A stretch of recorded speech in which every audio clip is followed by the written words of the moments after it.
Let's see what happens with the snake. But while we sit here and see if it moves at all, let's head you on over to Jamie, who's still with her cheetah. What an incredible variety of exciting things this afternoon.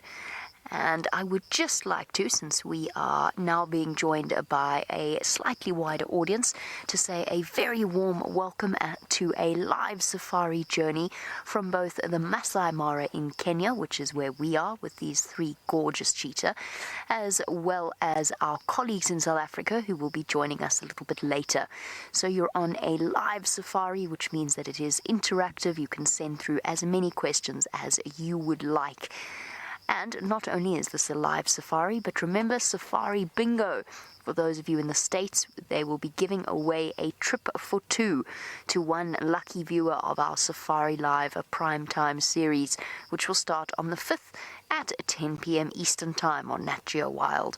So lots and lots to be excited about. Let me just introduce myself, because not only are we being joined by viewers from on other platforms, but we are also joined by Wang Elementary School. So a very warm welcome to the kids joining us.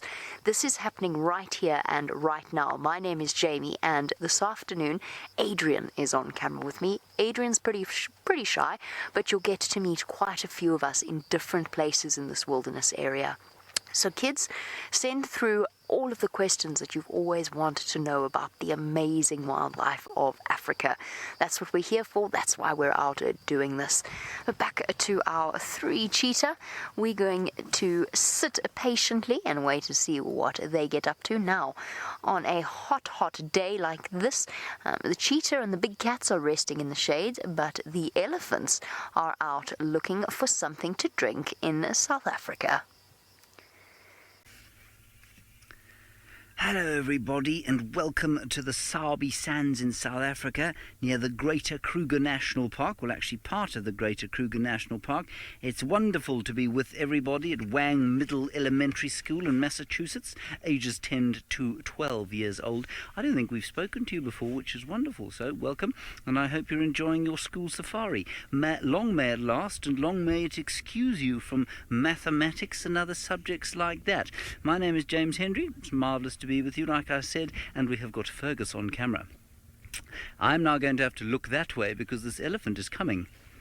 Oh, no, he's not. He's turned around. Now, it's always a good idea to keep your eye on an elephant because, of course, they are bigger than the vehicles. Ask us any questions that you would like to. Please just send them through to your teacher. She'll send them through to our ears, and we will do our very best to answer those questions. Now, an elephant, of course, is much bigger than a car. This one, not particularly upset with being around us. What he is particularly focused on is picking up marula fruits. Now, marula fruits are delicious to human, they are delicious to elephant, they are delicious to monkey and baboon and bird and squirrel. And it's only at this time of the year, February,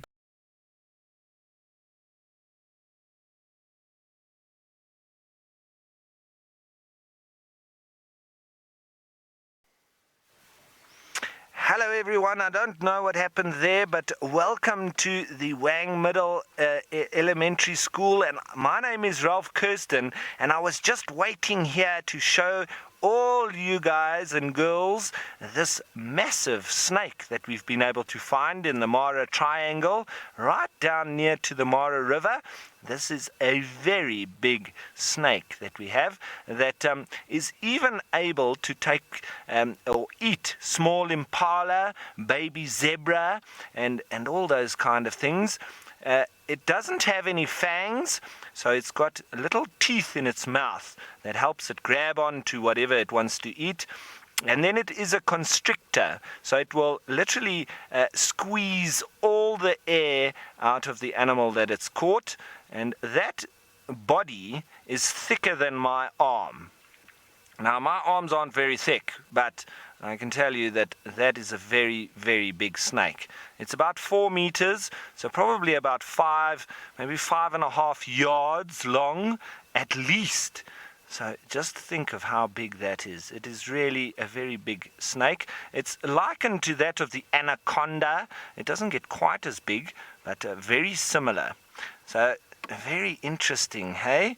And we found him here lying in the sun.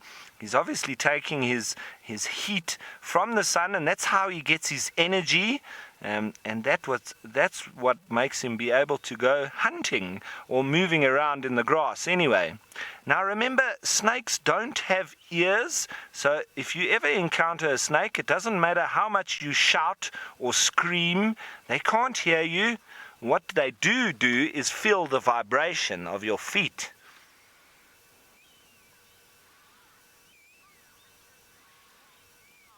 Now, Cara, you want to know about how much does a python weigh? So this python here could be anything from about 50 kilograms, which is probably about 100, maybe even over 100 pounds. It's quite heavy. I weigh in the region of 80 kilograms, which is about 160 pounds. So this is about 3/4 of my weight, and it's a snake. It's absolutely huge. But also remember that snakes only have one lung, which means that they can't actually go fast for very far. So even though a lot of people think that snakes can chase them or be very fast, yes, they can be very fast, but only for a very short space of time. They can't go for very long at all. So if you wanted to get away or run away from a snake, just keep running, because he'll run out of steam very quickly and he won't be able to follow you anymore. But snakes are not as bad as everybody thinks. They're not out to hunt people or injure people or bite people. It's normally our mistake that we stand on a snake, or we let mice and frogs come into our homes and they follow them in. Now, Maxie, you want to know how many times a year does it shed its skin? Maxie, when it's younger, it will shed its skin a lot more because it's growing much faster. So at that stage, when it's very young, it can shed its skin even 3-4 times a year. But at this ripe old age, it's slowing down a little bit in its growth. It will probably be around 2 or 3 times a year that it can shed its skin, maybe even less. And it's quite a procedure for quite a big snake like this.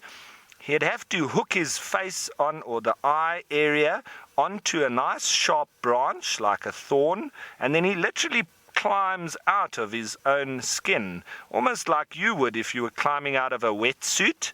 If you go in the very cold water, you put on a wetsuit. Well, the difficulties that you have getting out of your wetsuit is pretty much the same as the snake has getting out of his own skin. But from that skin, you would also then be able to see exactly how big that snake is, and you can also often see what kind of snake it was.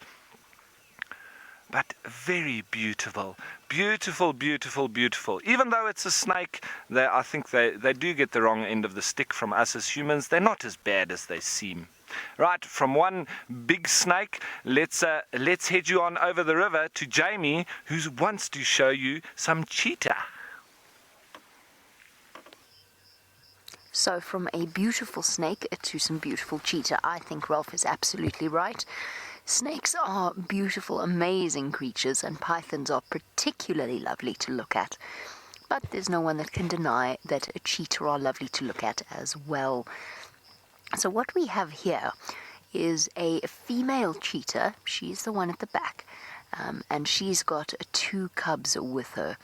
And when I say cubs, I basically mean not that they are little, they are nearly at the point where they are capable of moving off on their own, but she's got her 2 boys with her. Now, typically, a female cheetah is solitary, so they'll move about on their own. They don't even really have a territory. They're quite happy to wander about and move from place to place. But when they have cubs, when the cubs are very little, then they tend to stay in the same place, and they'll raise them until about between 1.5 to 2 years old before the cubs move away from their mother. They become adults in their own right, and the mother's ready to mate again and to have the next set of cubs. So cheetah females are solitary, but male cheetah do something quite different. It is possible to see a male cheetah that is on his own, but you could also see them together in pairs or even in larger groups. Now that is called a coalition, and it's because, of course, there's an advantage in numbers. So a male cheetah has to compete for a territory. He has to compete for his right to mate with the females, and there's not very many of them because cheetah are an endangered animal. You don't see that many of them. So he has to compete for his right to mate with the female, and so it makes sense for him to have a band of trusted brothers or cousins or sometimes even strangers to help him defend territory.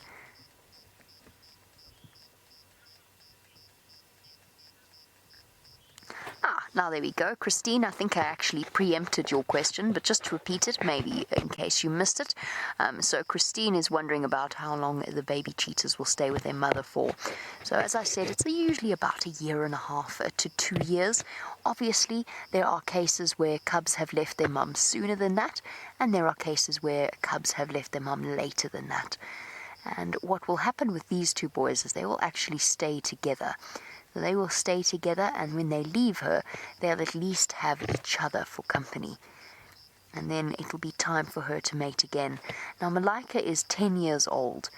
Well, it's not old for a cheetah, but it makes her an older female. And that means that she might not actually have a chance to successfully breed again. She might have more cubs, but chances are actually that she's not going to raise another litter of cubs again. So this could well be her last.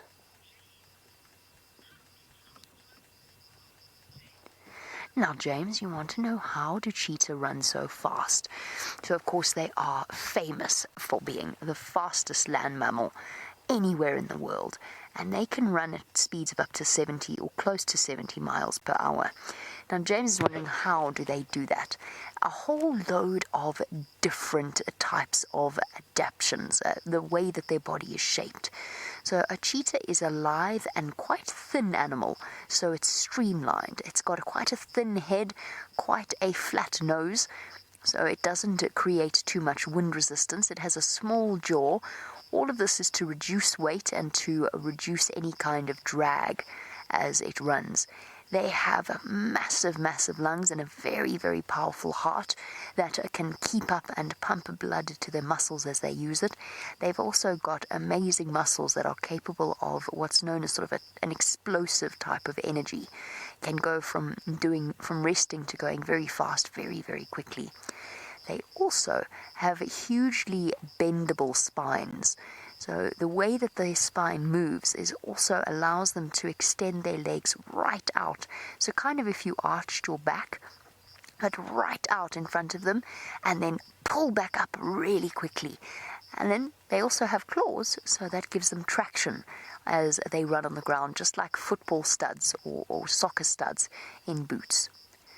Okay, as our cheetahs snooze a little bit, let's try once again to rejoin James, who is in South Africa, with one of my favorite animals to spend time with. Enjoy the elephants.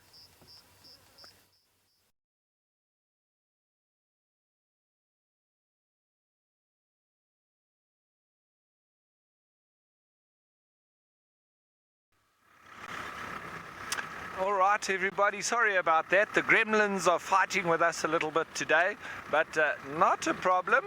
We're always right and ready. Well, sometimes we do have our gremlins on our side as well, but we're just continuing to skirt along the side of this little forested area here next to the Mara River, and here we've spotted one of our favorite birds, and that being the Hamerkop.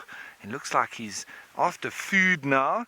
Very often in the early morning you see them working on their nests, but this one looks like he might be doing a spot of hunting, looking for little frogs or tadpoles or even little fish in these pools.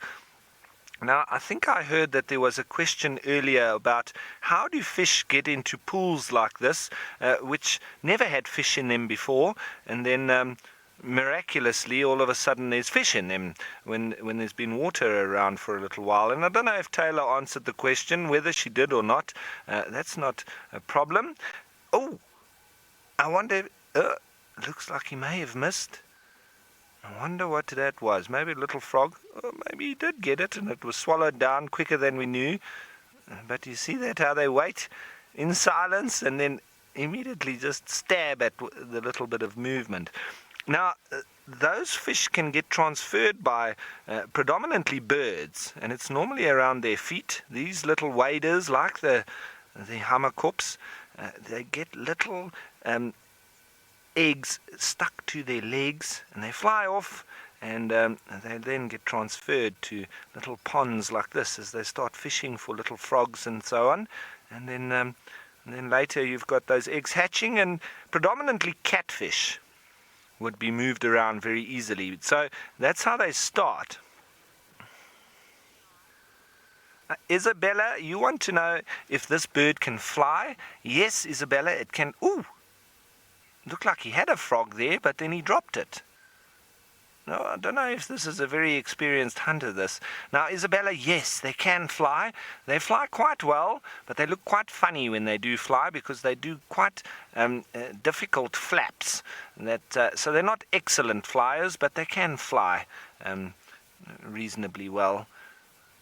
They look a little bit like a hardy-dar ibis, if you've ever seen one of those. A very noisy bird that flaps around, quite similar flight as they have. But you see why he's called a Hamerkop? Hamerkop, literally Afrikaans for hammerhead. And their head looks very much like the shape of a hammer, and so we call him that. But they're always around the little water points, looking for frogs, looking for fish, and they also build very big nests, normally next to the water as well. They make the nests out of mud and reeds, and so this is perfect habitat for this kind of bird. We don't find them far away from water at all. Oh, there, what did he get? Little insect. Now he's coming right. Now, Jay, you want to know how long are those birds' legs, or these birds' legs? Jay, it's probably about the length of a ruler. If you have a ruler at school, we used to have 30-centimeter rulers, which is probably about 10 or 12 inches. And that's probably how long those legs are. They need them to be quite long because they walk around in the shallow water like this, and so they do need to just keep their body above the water. Now he's being very calm and quiet and moving very slowly. There we go. He got something again. Good hunting, old chap. He looks like he's doing a little bit better than I thought when we first got here. He's had a couple of little tidbits already. I'm just waiting for him to catch a frog, that we can see that nice and clearly. But they are very pretty little birds, even though they're not full of color. They do still look very nice to me indeed. And one of the biggest nest builders of all the birds in the bush. You see there, another stab. And the nest is massive, but the chamber that they, or the little hole that they actually go into and live in, is quite small. And the rest of it is all very much protection for them. And it's actually like a hut, because they build it with mud and they line it with reeds, but it's almost like concrete or cement, like the walls of your house at home. Once that mud dries in the sun, it's very hard and it's like almost like a rock. So they really build very nice homes.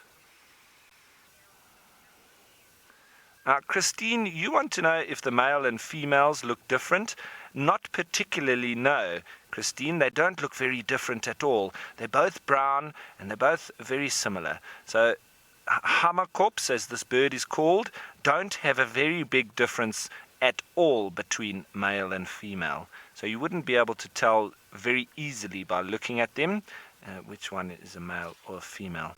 But they both work on the nest, and they both also help raising the little babies. So as we sit here watching this little Hamerkop try to get some more food and insects and frogs and other things, let's head you on over to Jamie, who's still with her beautiful cheetah. We are not going anywhere. We're going to spend the entire night with these beautiful cheetah, unless, of course, they give me the slip at some point. If they manage to duck away while I'm not watching. I hope that doesn't happen, though, because it's always an interesting experience of being able to spend a large amount of time with the animals.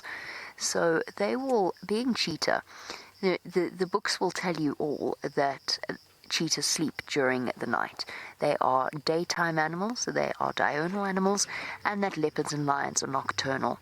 So the books have got it wrong, or at least the animals have never bothered to read those books. Cheetah will be active mostly early in the morning and later in the evening as the sun is going down, because that's when it's nice and cool, but they do hunt during the day. However, I can tell you that there are certain cheetah that I've seen that will hunt all through the night. In this case, the female cheetah, Malaika, she probably won't do that. And the reason she won't do that is she's got to look after her two boys. And if she's moving around at night, then she's got a much greater chance of bumping into lions.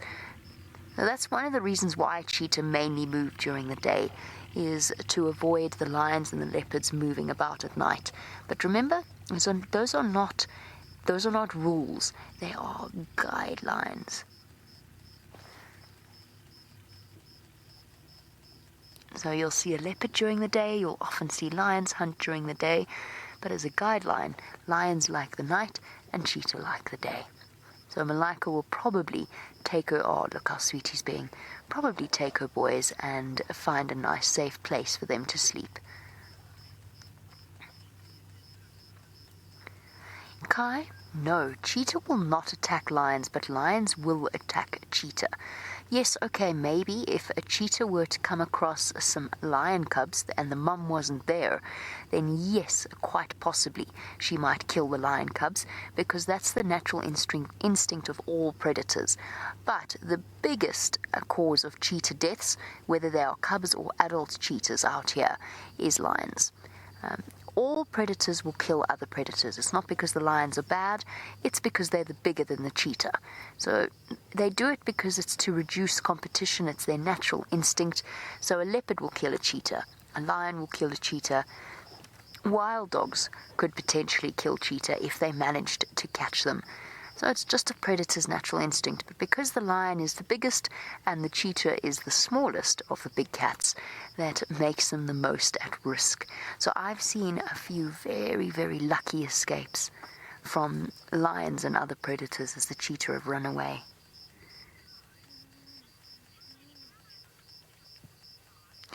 No, Kai, I don't think that cheetahs will ever hunt elephants. An elephant is really, really big.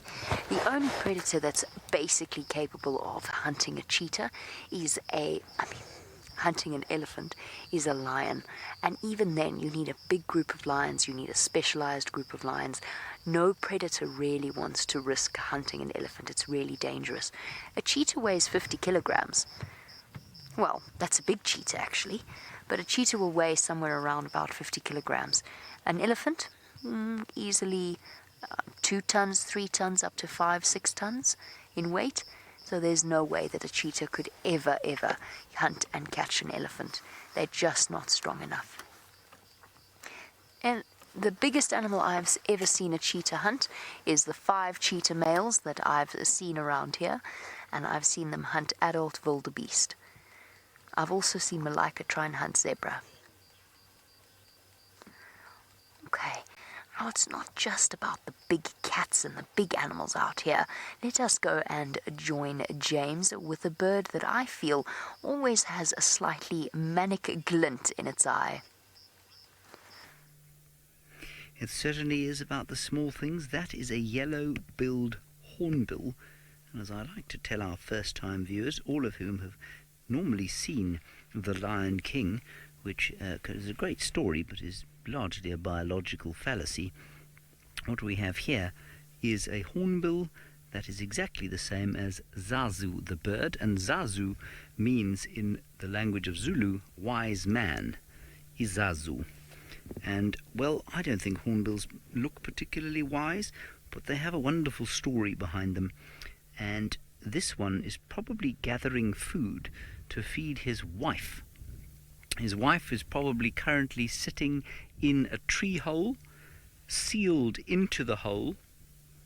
Yeah, you see, he's listening, he's agreeing with me. Sealed into the hole with her own dung and some mud that he would have helped her with. Inside the hole she's shed all her feathers, laid her eggs in those feathers, and while the eggs incubate, come out of the nest and reseal it, and they will feed the youngsters through a hole.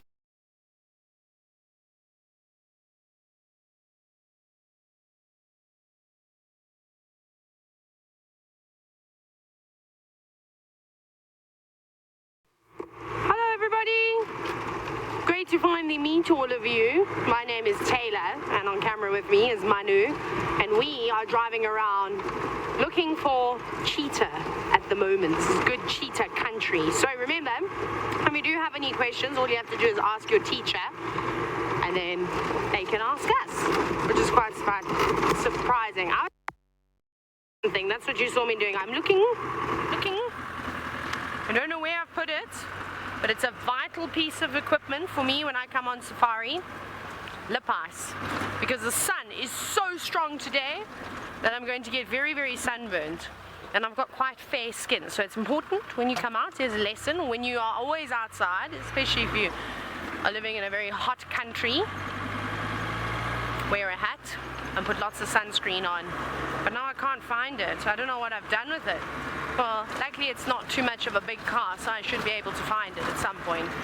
We'll keep looking for it. So we haven't had any luck though. It's been very, very quiet out here. So we're going to head down towards the border of Tanzania now. Can you believe it? We're going to go from Kenya to Tanzania. We do 2 countries in one drive.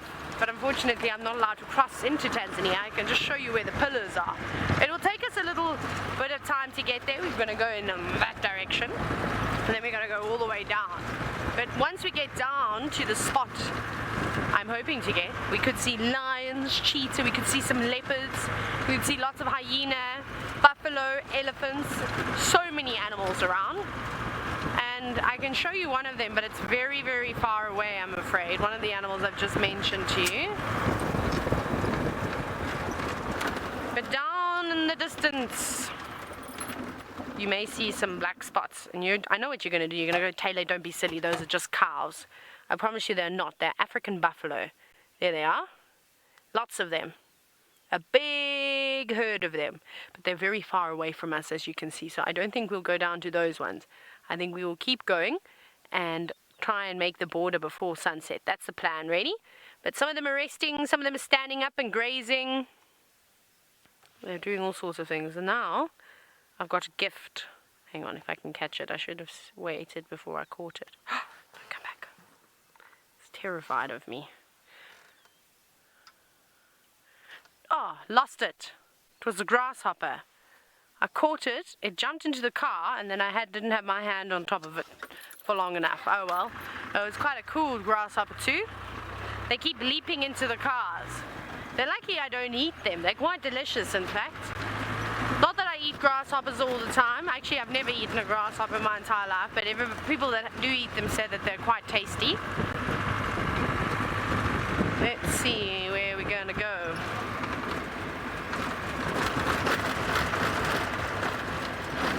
I don't know if we have communication with Final Control anymore. No, my radio is not working. Is she doing a comms test? I do not have my radio. Well, you apologize. But I am so sorry to have interrupted Taylor in mid-sentence, but unfortunately, she is completely unable to hear your questions, and that's not very helpful at all. So I'm sure that you've been asking Taylor lots of questions. Feel free to send them through to me, and I will answer on her behalf while we look at our cheetah. Our cheetah don't seem to be up to too much. They've also just eaten something. Now, James, you want to know, this is a very good question, if our job is dangerous. Yes, it has its dangers. It's probably safer than living in most of the big cities in the world, living and working and traveling in the big cities. But yes, there are certain things that could be quite dangerous. It's important to remember that while wild animals are used to us in safari vehicles, we always have to respect the fact that they are wild. And something like an elephant, for example, can be dangerous if we give them a reason to be, or if there's something that's gone wrong. So yes, there are dangers to our job. Probably the most dangerous part of the work that we do is actually driving. The driving around that we do. Most injuries that happen would be related to cars rather than to wild animals. But we are definitely, remember, we've been doing this for years and years and years, and we are always watching what the animals are doing. So I can see from that cheetah's movement, the way that it sat up, it saw something that was wandering about, and what it saw was a warthog really, really far away on the other side of me. It's already disappeared, unfortunately. It's run behind some bushes. But remember, we're constantly reading the animal's body language. I don't know how many of you have dogs or cats or maybe horses, or you've ridden horses before. You know how if a dog wags its tail, it's happy. If a dog tucks its tail underneath its legs, it's scared, and it might bite you when it's scared. Wild animals, learning to read them is similar. It's just a slightly bigger dictionary that you have to learn. And if you're always watching and always concentrating, then no, our job is not very dangerous at all. It would be very, very unusual for something bad to happen. And remember, thousands of people go on safari each and every single day. Whether they're here in Kenya or they're in South Africa, they are constantly visiting these amazing places. And no wild animal really wants to hurt you. They only hurt people when they're scared or they're trapped, and they feel that they have to. They're not like human beings. They're instinctive.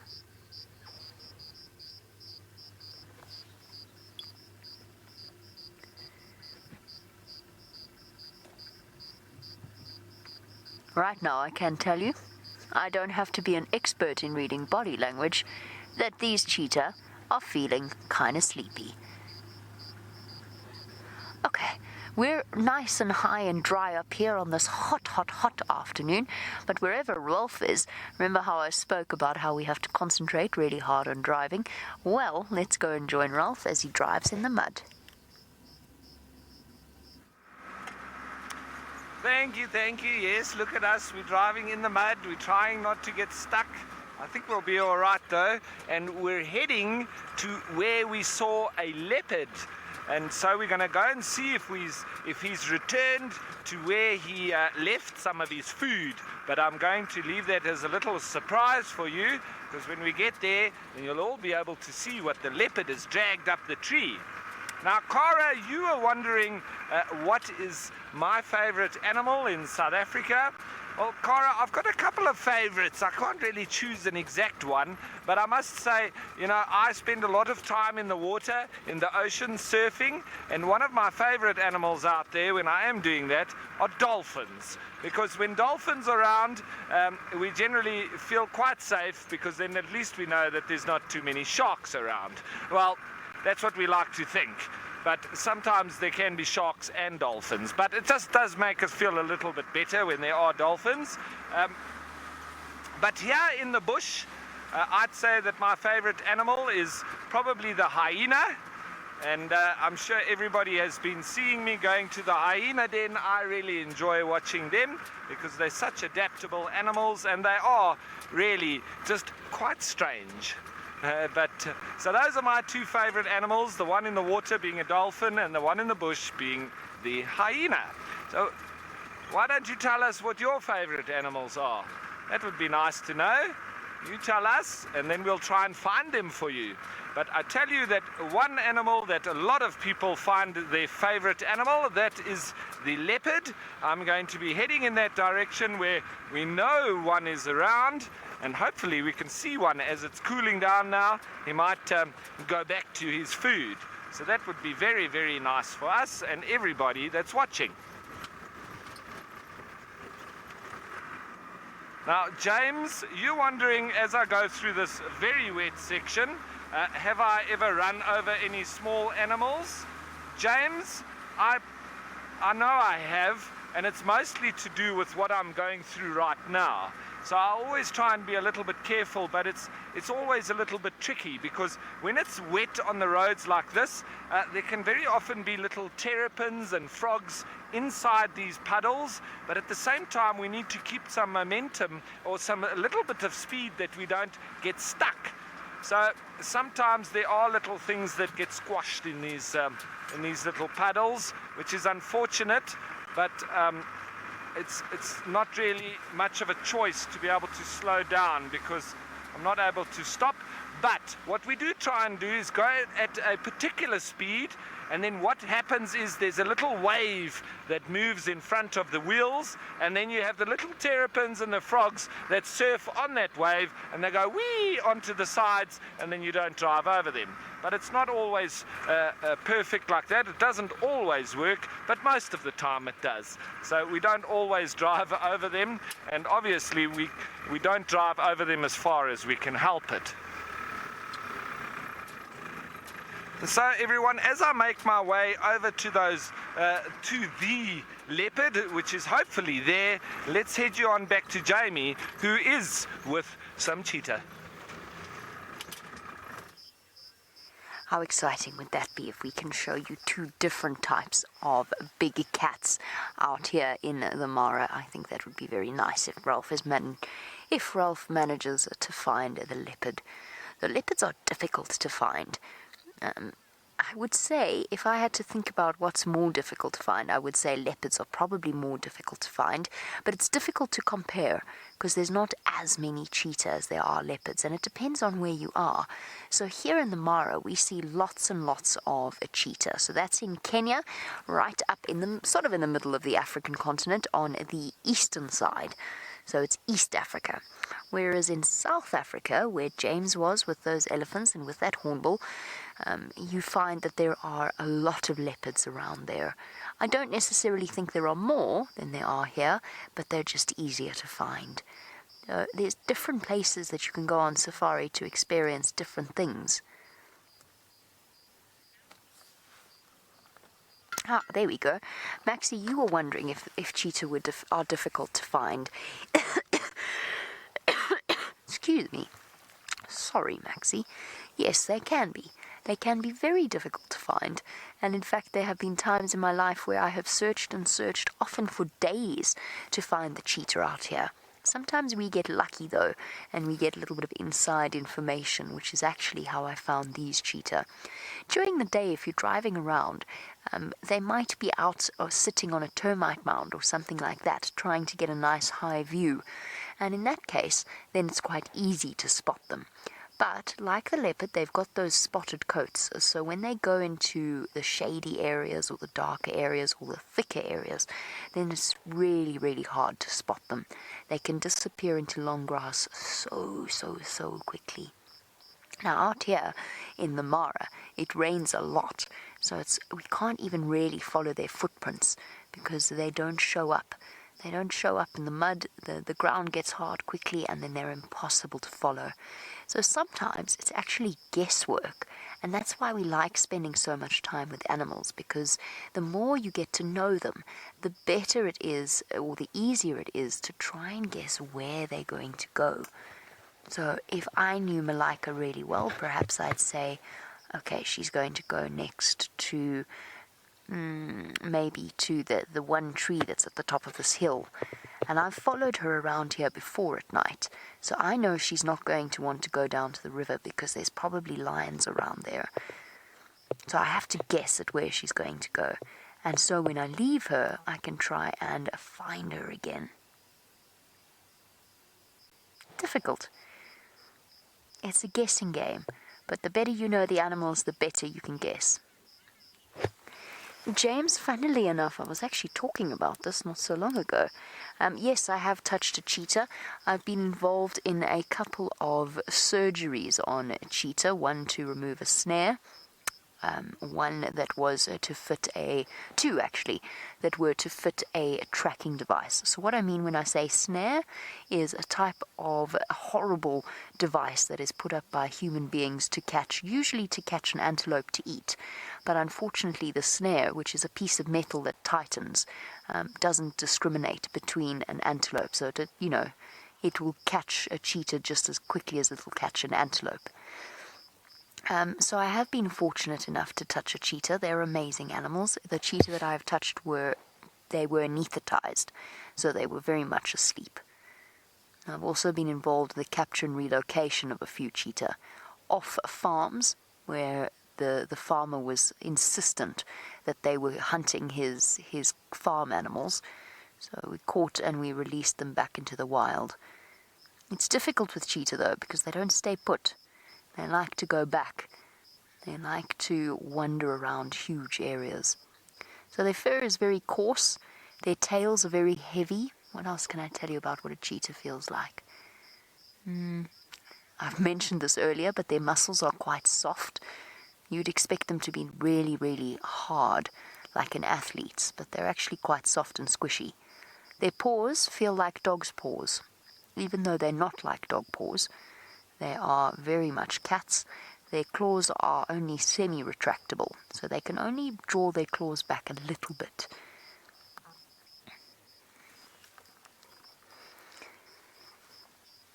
Okay, let us wait with the world's fastest land mammal and send you across to Rolf, who apparently is trying to drive not quite as fast as a cheetah. Thanks, Jamie, and thank you to Wang Middle School for sending in your favorite animals, being monkeys and turtles. Well, I must say as well, Wang Middle School, that I also like both of those animals very much. I've been on the beach a few times in the area of the northern parts of South Africa and into Mozambique, where we get nesting turtles, and they come onto the beach when it's full moon, and they push themselves up to the dunes, which is quite far away from the water. Then they dig their holes and they lay their eggs in there, and they close the hole up, and then they go back towards the water, and into the water they go. And then after quite a long time, you do get those little babies hatching out of those nests, and then they all come out and make their way towards the water. Now, we also get lots of monkeys around here, but in South Africa, it's particularly the vervet monkey is the most common monkey that we get. He's a little bit of a blue color, and they are very nice to watch. They're very much like humans. And do you know that everything that a vervet monkey eats, us as humans, we can also eat? So if you watch a monkey and whatever he eats in the bush, it's quite nice to notice, because if he's eating some fruit or if he's eating some mushrooms, well, then you know that we can eat it as well. But don't eat what baboons are eating, because they have very strong stomachs, and they can eat things that will make us very sick. So just be careful. But nice to know that if you watch the monkeys, we can see what they eat, and we can eat that as well. Now I'm starting to get a little bit closer to where the leopard is, but I just want to say thank you all to the children that are watching us at Wang Middle School Elementary, and thanks very much for joining us, and I hope you join us again for another Safari Live Safari. And while we continue on and head towards our leopard, let's head you on over to Jamie with her cheetah. I have a terrible, terrible choice. It's one of those things. Brent has still not yet returned from his extraordinary adventures. which means, because he was always going to spend, if the 5 boys were around, he was going to spend the evening with them, and I was always going to spend the evening with Malika if I could find her, which I have now done. But she's now a kilometre away, no less than, from the 5 boys. So how on earth am I meant to decide which cheetah to spend the night with? And wake up tomorrow morning with, hopefully. I'm inclined to stick with Malika. I've thought about it. I've even had somebody offer to actually stay with her while I go and check up on the 5 boys. Unfortunately, the other factor that's making my decision for me is the fact that they are where our signal will be probably very shaky. So I think a cheetah in the hand is worth 5 in the 3, you know, a bird in the hand and 2 in the bush and all of that, except with cheetah, and 3 and 5. I think this is what they are going to do, though, for the rest of the afternoon and evening. They are going to sleep the night away. Who knows? You know, we could actually spend the night with them and end up finding the 5 boys independently. Or they might find us. Oh, that would be interesting. I'm almost uncomfortable with the two youngsters at this age now, being anywhere in the vicinity of the 5 musketeers or the 5 boys. It would be interesting to see how a scenario like that played out. I think I'm going to spend as much time with these boys as I possibly can, because they're just so sweet at the moment, with their silly little mantles, fluffy bits that run down the backs of their necks. And there you can see a flay ink flower in the background. An interesting area, this. It's full of crotons. It's very rocky. Actually, that's not a bad reason to stay here either. If it decides to storm overnight, at least we know we're in on a rocky crest. I think that just made my decision for me. Looking at those clouds in the background, we still run the risk of being stormed on.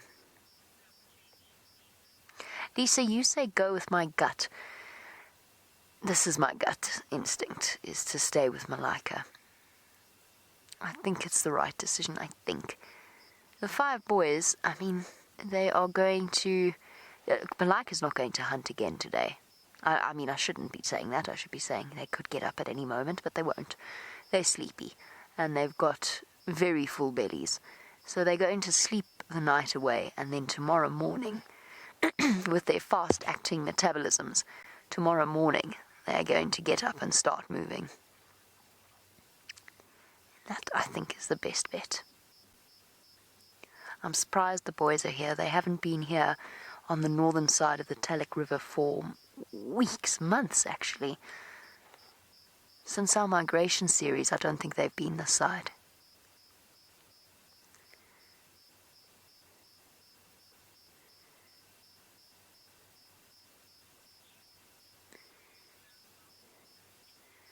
My goodness gracious me, I know that our tech team have been busy battling off the gremlins when it comes to the South African crew. Let's try and head across there so that poor Noel, who's been out for ages, can actually finally say hello. Hello, everyone. All right, I've been spending the past hour looking for Madame Tundi. For those of you who don't know Madame Tundi is, she's one of our resident leopards, and I have not been able to find her yet, sadly, but I'm going to keep trying.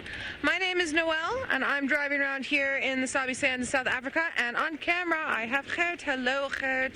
He's saying hello. All right. Then, because I've spent the past hour looking for Tundi in areas that I'm very surprised I was managed to get this vehicle, as well as some other more open areas, I'm now going to try a little bit with the Nkuhumas, pride of lions that we had this morning just down the road here. We've passed by here a couple of times because Tundi was seen walking, and then she went south again, and then she went east again, and then she went north, and then who knows. So she avoided the lions, thank goodness. As we all know, we don't want her and her tiny little cub to run into those lions. That would not be good. Those lions would have a field day chasing after the 2 of them, and that would give everyone heart attacks.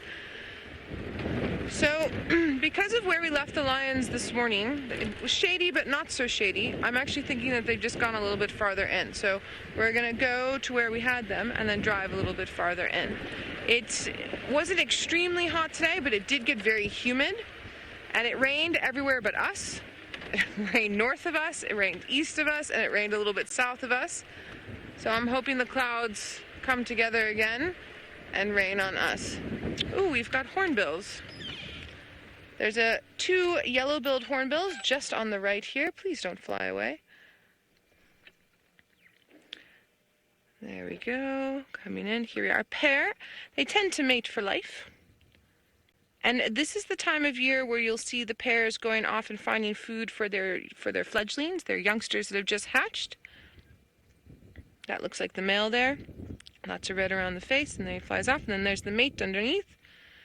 So they'll look for scorpions and millipedes and grasshoppers and fruits and termites and the special termites, the winged alights that fly out after the rains, which haven't come. They're hopping up on the Cumbritum just, oh, you've already got it. He was reading my mind.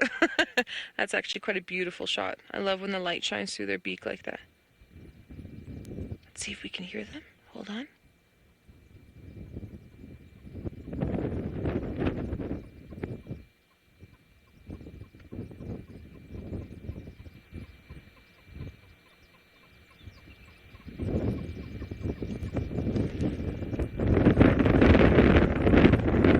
I hope you could hear those little tuk tuk tuk tuk tuk tuk tuk tuk tuk tuk. That was them calling to each other and talking with each other. Oh, sorry, I believe it was a little bit too windy, but that's okay. I can tuk tuk tuk tuk tuk tuk tuk tuk for you. That's what they sound like if humans were to do hornbill. All right, now whilst I'm trying to find either these Nkuhumas or Madam Tundi, let's head on over to Scott, who's on walkabout with Herbie, and see what they found for us.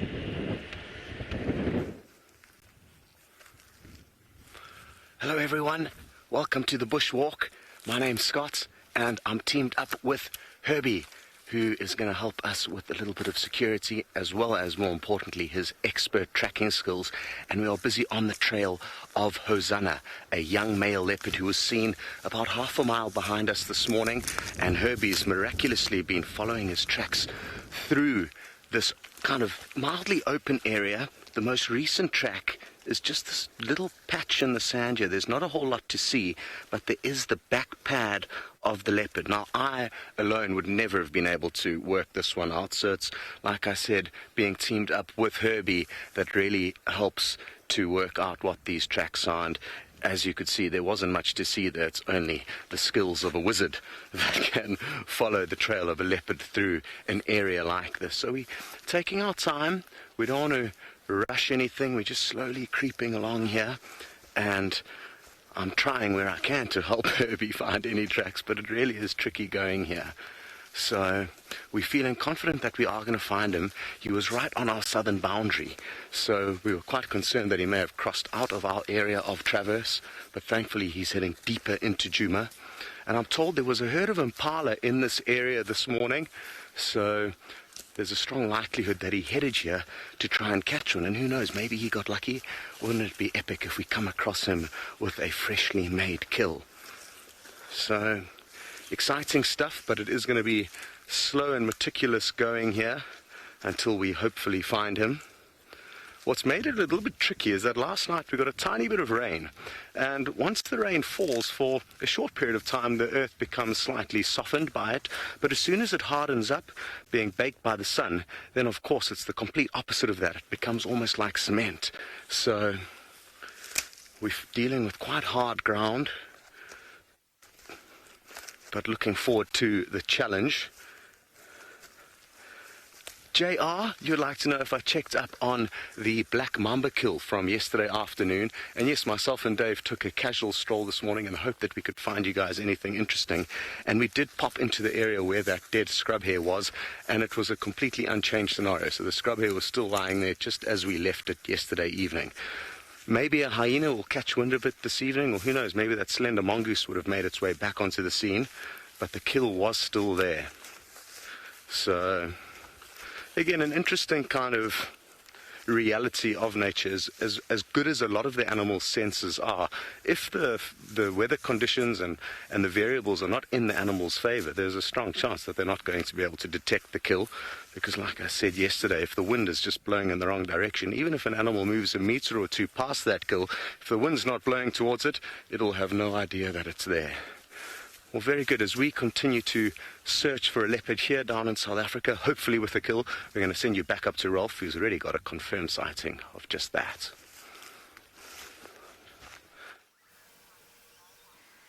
Yes, well, we've got a confirmed sighting of what the leopard killed, which was a little baby giraffe. And there is still a lot of meat on this little guy that is now being dragged even higher up the tree. You can just see him there on the top left-hand part of your screen. The head has also been opened up now, but there's still a lot of meat remaining on this little baby giraffe. So we've just come back here to sit and wait and see if this leopard now shows himself. It doesn't look like he's in the tree. I've really been straining my eyes to see him between the leaves. Now, Mr. Q, you want to know if it's uncommon for a leopard to kill a giraffe? Well, as far as I'm concerned, yes, Mr. Q. It is rather a large prey for a leopard, but this is rather a large male leopard. So I think there was a couple of other guides that had seen another leopard a while ago, I'm not sure how long ago, that also had a baby giraffe. So who knows, maybe this leopard is actually specializing in baby giraffe. There's a lot of them, so there's a great possibility that this particular male leopard has taken a liking to baby giraffe. It probably sustains him for a long period of time, and it's not that risky. It's probably easy to kill as well, and so I think the most difficult part about the entire saga would be getting it up the tree. But as I've said, this is a very big male, and he's quite impressive in terms of how, his muscles and his body. So I think for him, this is probably a very good way to go. And I'm very interested to see him come back, because as I say, there's so much meat left there, I'm sure he will.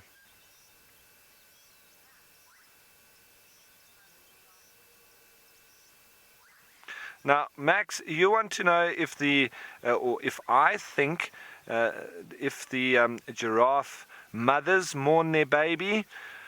Well, definitely for at least a day, because she was walking around behind those trees looking at her baby in the tree for the entire day, it seemed like yesterday. So if it's mourning or what it is, I'm not quite sure about the emotional part of things, but she definitely hung around for such a long period of time that it did seem that there was some kind of mourning involved, but she was also probably trying to see if at any way she would be able to try and assist her baby or get it back. But I think maybe it took that amount of time to get the realization that the baby was dead, it was gone, and she needed to move on. So she's gone now, so the realization has obviously hit home, and I think she's then continued about her daily business. But for now, very quiet here, and as I say, we just need to play the patience game, and maybe we'll be lucky and see him climb back up that tree and start feeding on the giraffe. So we're going to stay here, but while we do that, let's head you on back to Jamie with her spotted cats. I cannot believe that is the second giraffe kill that we've had in a tree. Adrian, when did you come for your interview? November. So in the last 2 months, we've had 2 giraffe kills in trees. How incredible is that? Do you know how unusual that is to see? It's quite a special thing, and I absolutely agree with Ralph. Playing the patience game is the way to go, which is, of course, what we're going to be doing with Malika and her boys. Oh, is it the same male as had the giraffe kill before? Because that's quite extraordinary. Very, really interesting. I wonder if I don't know. Just wondering if they specialize more in it, or if he specializes in catching giraffe calves. What do you think? I'm talking to the cheetah, of course. Although feel free to share your opinions on #SafariLive on Twitter if you would like. We would, of course, be very interested to hear them. Though, although I've said that I don't think that they're going to get up before the end of the safari, I still think there's the possibility of them hunting again this evening. Generally, when I've been with Malika at this time of day, they've got up at around about 6:45, and they've started wandering about. That is, of course, Eastern African time. So I wonder if that's not what they're going to do. She, so far, has decided to head in the right direction. We'll just have to keep encouraging her to continue to do so. I do think she's going to try and keep her boys away from the 5 boys if she knows they're there.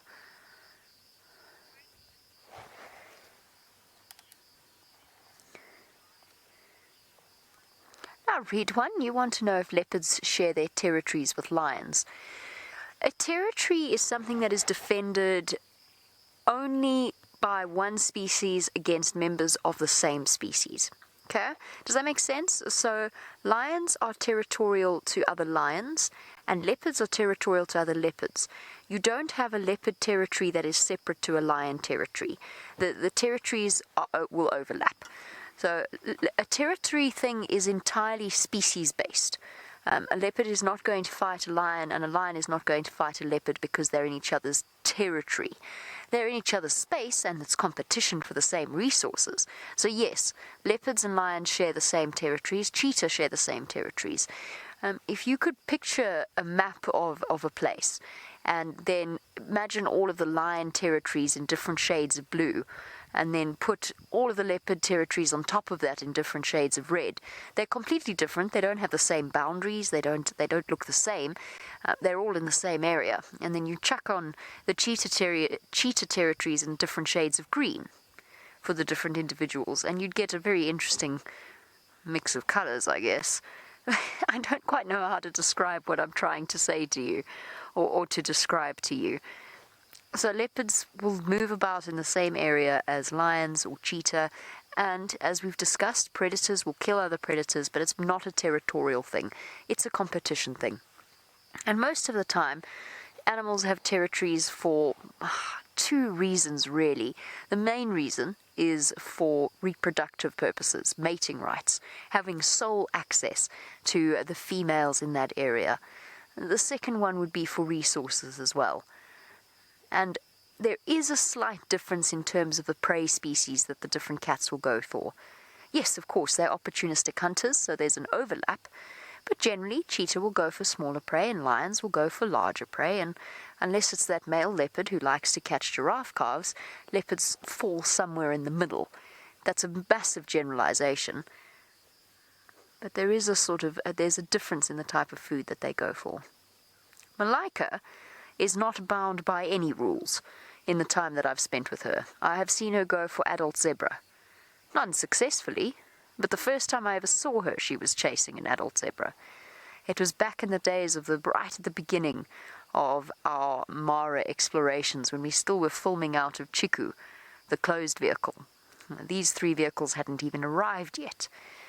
And we trundled about in Chiku. And I remember being deeply frustrated because I was trying to, Brent was in the middle of a story that he was telling us as we drove full tilt down a road. And I was trying to say to him, those zebra are behaving weirdly. Stop, the zebra are weird. And anyway, then all chaos broke loose and Malika came dashing past with her 2 boys, much smaller than they are now. I hate to say I told you so, but sometimes it's called for. And sometimes I love saying I told you so. It just depends upon the moment. Right, so we've got our spotted cheetah and the wait for the spotted leopard. I've got to stop saying the word spotted. Let's go and join Scott, who is looking for our little chief.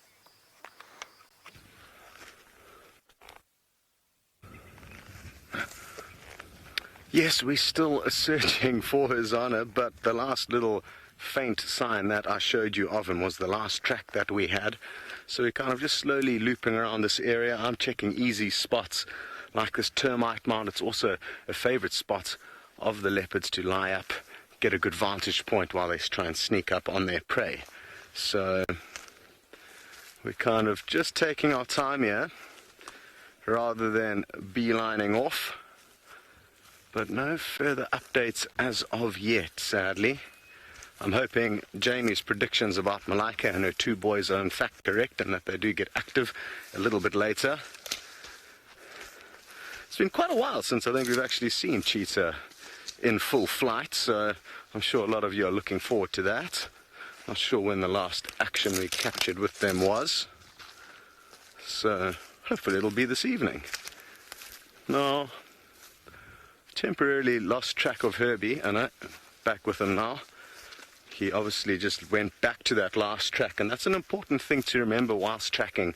It's tempting to always try to push forward and keep moving, but if you're not actually on the trail, it's sometimes useful just to go back to the last set of tracks, slow down, get on your hands and knees, and hope that you actually work out which direction it's headed in. But Herbie's looking like he's got something up ahead there, so I'm going to go and catch up with him for a quick update, and we're going to send you back up to the Maasai Mara with Taylor and some jackal. It's not a jackal, it's not a jackal. We've got 6 bat-eared foxes. Can you believe it? 6 of them.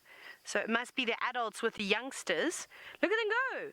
That's the most I've ever seen in my entire life. Now, of course, they're not very happy with us. They started bolting ages ago, and they've just kept running and running, putting distance between us and them. And this is normal, though. Very sadly for us, is there's such skittish creatures. But it's still so cool to see so many together. That's amazing. Hopefully they'll see more and more people.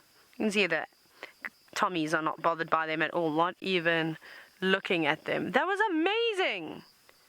That was one of the coolest things. It was very short and sweet, but it was so epic, especially to see them with all the buffalo and things.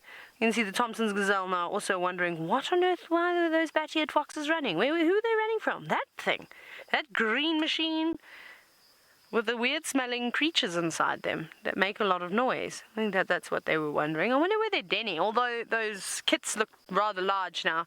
I don't know if they'd be staying inside a den. They'd probably just be wandering outside. Very cool though. It's a pity the grass is so long, but it's really lovely out here. I don't know why we have had so many gremlins attacking us today. It's being a bit cheeky, I think. But it is so stunning. There's a massive herd of buffalo as well. You may have seen them. Now, UK expat, you say that the bat-eared foxes were a first for you. Wow, congratulations. To see so many of them too. Short and sweet sighting is typically what they are. I've been very lucky though. I've had some unbelievable bat-eared fox sightings. My favorite one has to be that afternoon that we spotted one just as sort of sun had set. And it was drinking from a puddle in the road. Remember how relaxed it was? Maybe somebody can share a screenshot for UK expat of that afternoon. We were on the main river circuit, if I'm not mistaken, quite close to Serena. It was pretty spectacular. But how's that gorgeous view? There's some cattle egrets all flying off for the evening. I'm sure looking for a spot to roost. Isn't that gorgeous? It is so peaceful down on the border. We have not seen one other vehicle for maybe 45 minutes, maybe even an hour. I have not seen another car. Everyone would have had to have started heading home from the border, back to their lodges. That was spectacular, though, to see so many. I can't believe it. We'll have to come and check here again. It'd be really, really nice to have another look at them. We'll see if we end up down here. I don't know if I could risk coming back down this way, though. The gremlins are too nasty. Some more cattle egrets. There are lots and lots of them. Now, they won't stay with the buffalo all night. Like we said, they're going to go off and look for a spot to roost. Kind of like all the bird species. Even the oxpeckers go home, the wattled starlings. And just as all the birds set off to find their perch, you start to hear all the frogs and things chirping. I can hear lots of crickets as well and other insects. There's definitely some bubbling cassinas around. Those are types of frogs. Ones we have not been able to show you just yet because they're so elusive. So, so, so elusive. And the Olololo escarpment. Just, of course, in the distance. That's what you've been seeing. Thompson's gazelle, no cheetah around? That's what we're looking for. We're looking for cheetah or listening out for lions. But we've heard or seen neither. So we shall keep searching. Hey, Manu? Yeah. Not having much luck here. Besides those bat-eared foxes, which was... Hang on. Wait, what is that? That is a Logosaurus. I thought it was basically there was a dead log behind us and it looked like ears. So what I am going to do though is I'm going to send you down to the northeastern corner of South Africa where Noel is desperately trying to track down where Tundi has gone. Oh, all right. So the lions didn't move farther in like I was hoping, but I did find something that I wanted to talk about.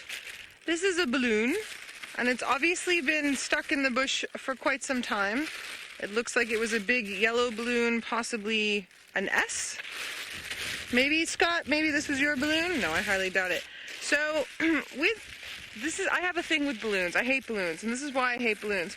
When you have a big S like this, maybe for surprise, and then you let it go, it ends up somewhere. And this ended up in the middle of our wilderness area. And sometimes things will eat this. So and they don't biodegrade very well, these mylar balloons. So I have a feeling it's been sitting out there for quite a while. I haven't been off-roading in that part for maybe a month, so it's been there for probably longer than a month. So this and straws, plastic straws, both get me a little bit annoyed. So yeah, no balloons, no plastic straws. They stay everywhere for a very, very, very long time. I'm so annoyed that I found this thing in the bush. But now we have it, we can throw it away. Although where that goes, that's another whole other story, but at least it's not out and about where the wildlife is. So I've decided that we're going to leave that area where Tundi was last seen and the Nkuhumas were last seen because something happened during the day there that's made everything sort of push off. So I'm going to let it cool down a little bit more. And I'm going to carry on down towards Twin Dams, see if I can help Scott out with Hosanna, and see if maybe we pick up on some elephants, or maybe, ooh, those cheetah. I wish those cheetah, so those cheetah that are just east of us, they haven't quite come west yet. They've gone a little bit more north, but crossing fingers, holding thumbs, those 4 cheetah might pop over. That would be absolutely fantastic. Now don't forget, everybody, we are live and interactive, #Safari Live on Twitter or on YouTube chat, and we love to hear your questions and your comments, so please send them through. We're starting rehearsals tomorrow, which is very exciting because that means that our TV show is coming up on the 4th of Feb, 10 o'clock Eastern, live on Nat Geo Wild. Ooh, James is also just driving around, so I think let's head over to him and see if he has any pearls of wisdom he would like to share with us today. Pearls of wisdom flow from me as they flow from oysters.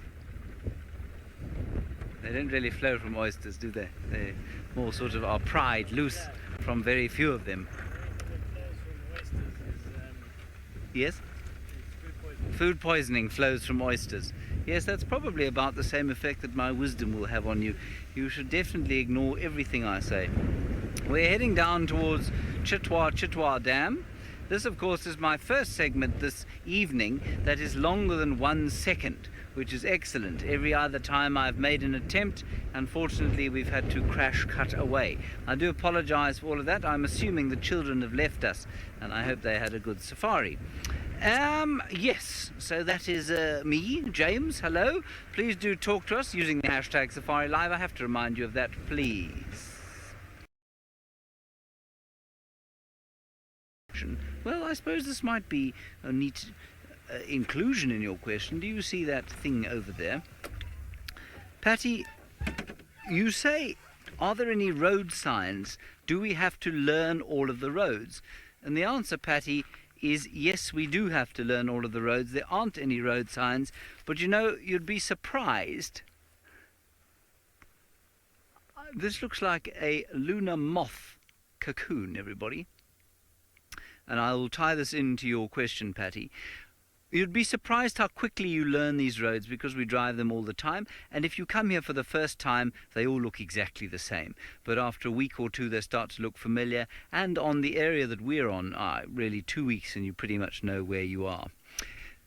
This kind of thing, in a bigger area especially, would be something that you'd remember and you'd use as a street sign, and you'd use it as a reference, in fact, for other people. So you'd say, you know that junction there, next in between the two knobthorn trees, there's that lunar moth cocoon. And somebody would say, oh yes, I've seen that before, because they too have been driving around a long time. And you'd say, well, the leopard is just inside there. So that's basically why we stopped there. Very beautiful kind of silver and gold threads there when the sun comes out on that cocoon. A lunar moth, for those of you who don't know, I wonder if I won't be able to find a picture. I might be able to find a picture of it quickly. A lunar moth is a beautiful line, long tail streamers. Let me see if I can find them in my book here. I might be very lucky. There he is. Are you ready, Fergus? Don't be afraid. Come to the book. There is the lunar moth, and it is a member of the family Saturnidae, which is a lovely name. That is the emperor moths, which include, of course, the Mapani moths, which start their lives off as an edible caterpillar. Well, edible to some. Isn't that magnificent? And that is about 1/4 the size of the actual moth. The moth is probably about that big. Isn't that amazing? I think that's very wonderful. Apparently we are now going to go across to Ralph, who has found, and this is no mean feat, in the Maasai Mara, a leopard. Thanks, James. A leopard has returned, everybody. So our patience has paid off. And there you can just see not the best visuals of him, but he's just moved the giraffe again, and he's been feeding on it. So we guessed right that he was going to come back when it had cooled down a little bit. And while we were waiting, we were just chatting and talking to each other, because it was just the giraffe's legs sticking out. And all of a sudden, Craig said, "Whoa, there he is!" And he was already up by the giraffe. But it was obvious that he had just jumped up in the couple of seconds that we were looking away. So he's in there, and he started to feed on it again. A wonderful sighting here in the Maasai Mara. I don't think that this is a regular occurrence. Oh, there was a piece that was dropped just now as well. Looked like it might have been the tail or a piece of the front legs. But that looks like the back legs there. There's the head, just poking through now. So the leopard has been moving it around a little bit now. I think he's just trying to get it into a better position where he can feed on it a little bit easier while he's in the tree. It's not the best of trees for him to be able to lie comfortably and eat at the same time. So I think he's also finding it a little bit uncomfortable. There we go. Now we can see him nice and clearly grabbing the giraffe. He's eaten actually quite a lot of it today. Yesterday there wasn't that much being eaten. But he's got it up nice and high in the tree. And I wonder if this guy is a specialist baby giraffe hunter. He's big enough for it, and it must take a lot of strength to be able to pull that entire animal up there. It is quite incredible. Well, you see, if you put yourself out there for long enough and you're patient and you just keep trying and you persist, well, you find lovely sightings like this.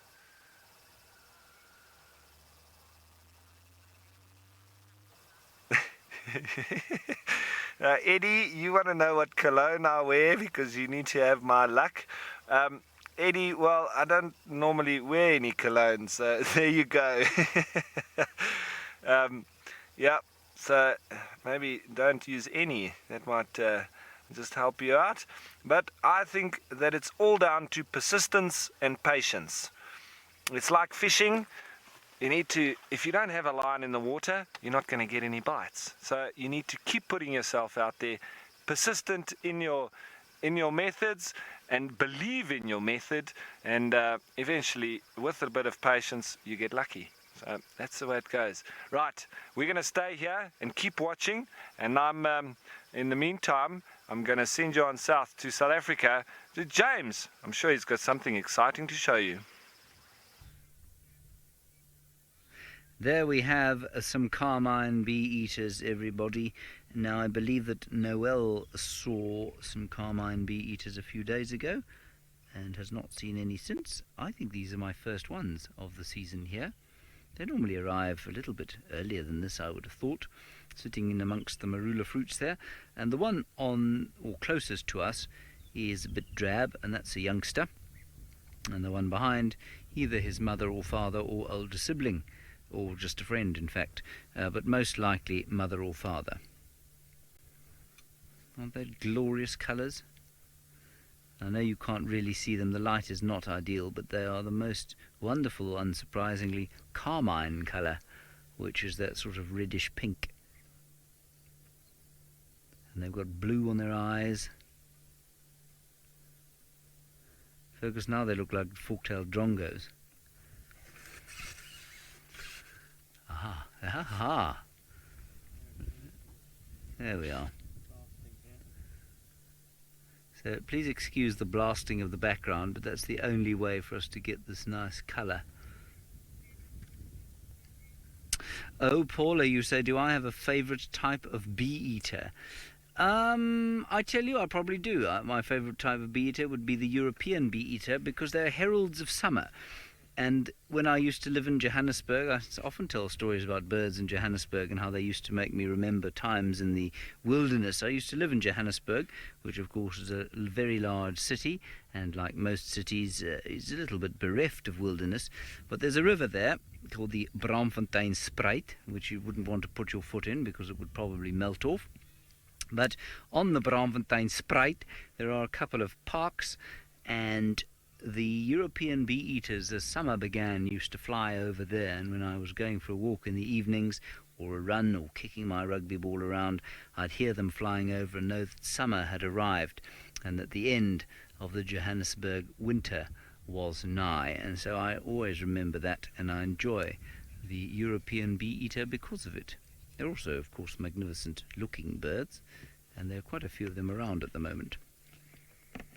I think also, you know, I used to, when I've been overseas, when I've been lucky enough to go and spend a little bit of time in Europe in the summertime, so I've seen them there in France, I think, and in Italy, and also, where else?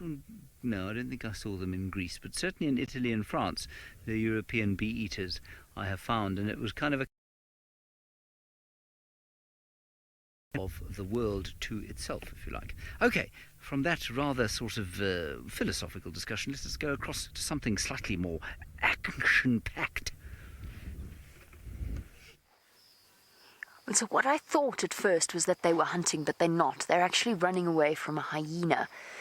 I heard birds alarm calling a little bit earlier, so I thought maybe they were heading in that direction. But they're not. They're dodging a hyena that is now over there, all the way in the distance over there. So I had a bit of a panic for a second. I thought we were about to miss them.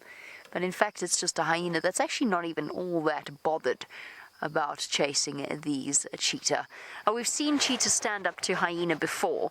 When the hyena does get too close, then the cheetah will immediately charge it and try and fight back. Unfortunately, as we've spoken about, in terms of their position on the predator hierarchy, the cheetah falls quite far down, quite close to the bottom of the ladder when it comes to big predators.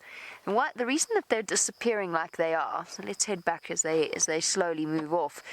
The reason that they're slinking like they are is not so much that they feel afraid or threatened by the hyena, but the last thing they want is to be trailed by a scavenger. No, they know now, if the hyena sees them and follows them, then any meal that they catch is going to be a waste of time. because the hyena is going to call in support and come and steal it from them. So they're not afraid of the hyena, but they want to move away from it so that it doesn't see them and doesn't harass them all night. And that's the reason for the change in body behavior, body language. Okay, let us catch up with our Malika and her boys. See where they go. I think the hyena is going to go and look for any scraps around where they were feeding a little bit earlier. So we're going to keep up with our cheetah, something that's quite easy until they start to run. Let's go and see whether Ralph has managed to get a good view of his leopard and the giraffe meal.